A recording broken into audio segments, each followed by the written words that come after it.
India से एक tweet हुआ है कि अगले 1.5 साल में केंद्र सरकार के द्वारा सेंट्रल लेवल पर, केंद्रीय लेवल पर 10 लाख नई भर्तियां की जाएंगी। बिल्कुल सही, 10 लाख नई भर्तियां 1.5 साल के अंदर, मतलब 2024 के चुनाव से पहले। ये 6 महीने इस साल के, 12 महीने अगले साल के, तो 18 महीने अर्थात 1.5 साल में। मैं आपको ट्वीट दिखा देता हूं, ये माननीय प्रधानमंत्री जी का ट्विटर हैंडल है।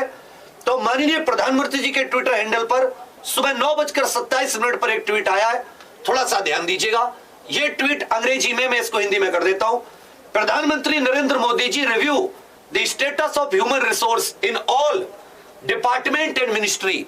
कि प्रधानमंत्री नरेंद्र मोदी जी ने केंद्र सरकार के सभी मंत्रालय और केंद्र सरकार के सभी विभागों में एक मानव संसाधन का जायजा लिया कि कितने वर्क कर रहे हैं, कितने पद खाली है, कितने पद भरे गए, कितने पदों पर नियुक्ति की प्रक्रिया चालू है। और उन्होंने निर्देश दिए डेट रिक्रूटमेंट ऑफ 10 लाख, इस पर ध्यान दीजिएगा, यहां पर प्यूपिल be done by the government in mission mode in 1.5 साल। ये बहुत इंपॉर्टेंट पॉइंट है। तो उन्होंने बताया कि अगले 1.5 साल में 10 लाख नया रिक्रूटमेंट किया जाएगा। अब ये 10 लाख नया रिक्रूटमेंट कैसे कैसे होगा, मैं आपको थोड़ा सा बता देता हूं, ध्यान दीजिएगा। इसमें आप थोड़ा सा ध्यान दीजिएगा कि रेलवे में जो नई वैकेंसी आएंगी, लगभग 2.5 लाख के करीब नई वैकेंसी रेलवे में आएंगी। कुल मिला के 10 लाख है। डिफेंस में हो जाता है आपकी army, air force, navy. Army, air force और नेवी, ये जितनी भी है, ये वैकेंसी मिला के लगभग 1.3 लाख, 1,30,000। उसके अलावा होम मिनिस्ट्री का मतलब है जितनी भी आपके मंत्री, ये जो अपनी केंद्रीय पुलिस बल होते हैं, SSB, ITBP, CISF, CRPF, GD, CPO, या जो सीजीएल के थ्रू नारकोटिक्स आदि की ये सब होती हैं। तो गृह मंत्रालय में लगभग, डिफेंस में 2.5 लाख, ये डिफेंस का आंकड़ा और थोड़ा सा ज्यादा हो जाता है। डिफेंस में 2.5 लाख है, रेलवे में 2.3 लाख, होम मिनिस्ट्री में 1,30,000 है। जो डाक विभाग होता है, डाक विभाग में 90,000 पद, और रेवेन्यू डिपार्टमेंट का मतलब है जो फाइनेंस मिनिस्ट्री, वित्त मंत्रालय होता है, इसमें 74,000, वित्त मंत्रालय में 74,000 वैकेंसी, और बाकी अन्य, तो कुल मिला के 10 लाख वैकेंसी। अब आप सोच रहोगे मिशन मोड क्या होता है। आप कभी कभी क्रैश कोर्स करते हो, अपनी तैयारी को 30 दिन में करते हो, ऐसे ही मिशन मोड है। अगर ये 10 लाख नॉर्मल भर्तियां नॉर्मल समय से हो तो इसको होने में कम से कम 5 साल लगेंगे। अगर ये अपने नॉर्मल तरीके से हो, जैसे सीजीएल के द्वारा, सीएचएसएल के द्वारा हर बार भर्ती आती है हर साल, तो 10 लाख पदों को भरने में 5 साल लगे। मिशन मोड में यही 5 साल घटके कितने हो जाएंगे, 1.5 साल हो जाएंगे। यही घटके कितने हो जाएंगे, 1.5 साल। अब इसमें होगा क्या, तो अब प्रधानमंत्री जी ने आदेश दे दिया 2024 में चुनाव है, केवल बाकी मुद्दों पे तो चुनाव जीत नहीं सकते। बेरोजगारी बहुत बड़ा मुद्दा है, सरकार सीट घटाती जा रही है, सब युवाओं को यह पता है।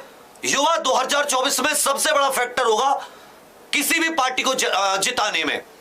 तो युवाओं का सीधा ख्याल क्या होता है, सरकारी नौकरी, ज्यादातर गवर्नमेंट एग्जाम।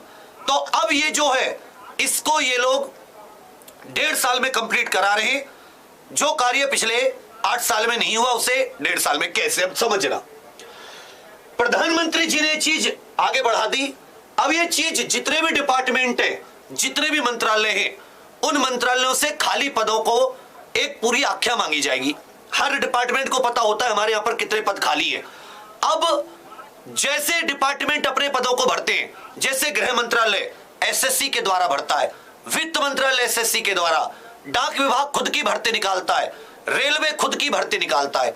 तो या तो इन पदों को सीईटी के माध्यम से, क्योंकि सीईटी तो इस सब में है कि एक पेपर करा दो, उसी के आधार पर सबको नौकरी दे दो। कुछ में अगर मेंस लेना पड़े तो ले लो, कुछ पदों पर अगर मेंस लेना पड़ रहा है। तो अब डिपार्टमेंटों को यह चीज पहुंचा दी जाएगी कि आप 1.5 साल में पूरी प्रक्रिया कैसे पूरी करोगे, ये बता कर दीजिए। जैसे भी हाल ही में उत्तर प्रदेश में हुआ है कि मुख्यमंत्री के लेवल से ही कि भाई 100 दिन में प्रक्रिया पूरी करनी है, इसी तरह 1.5 साल में प्रक्रिया। तो इसमें 10वीं 12वीं ग्रेजुएशन तीनों लेवल के पद होंगे। 90% चांस है कि सीटी के द्वारा होगी, क्योंकि इस साल के एंड तक या अगले साल के शुरुआत में सीटी का पहला लेवल होना है या उसकी डेट आदि आ जानी है, क्योंकि एसएससी का अगले साल का कैलेंडर नहीं आया है, यह साल आधा हो गया। तो कहने का अर्थ क्या है कि आप सभी लोग तैयार हो जाइए। 10 लाख, और जो टोटल अगर आप बेरोजगार युवा देखोगे तो जो नौकरियों के फॉर्म भरता है वो 2-2.5 करोड़ होगा। 2-2.5 करोड़ में से 10 लाख में आना है आपको। कैसे अंदाजा लगाओगे? क्योंकि रेलवे ग्रुप डी सबसे ज्यादा भरा जाता है, 1.5 करोड़ के करीब फॉर्म है। तो मान ले तो ये सारे मिला के 2-2.5 करोड़, तो उसमें से 10 लाख में आपको आना है। अच्छी खासी वैकेंसी है। वही 4 सब्जेक्ट होते हैं केंद्र पर, रीजनिंग पूछता है, गणित पूछता है, करंट अफेयर पूछता है, और साथ ही कहीं हिंदी, कहीं इंग्लिश, कहीं लैंग्वेज। इंग्लिश पूछ लेता कुछ वैकेंसी पे, कुछ पे नहीं भी पूछता, कुछ में हिंदी पूछ लेता, हिंदी इंग्लिश दोनों में से कोई एक। तो अब सभी लोग तैयार हो जाइए।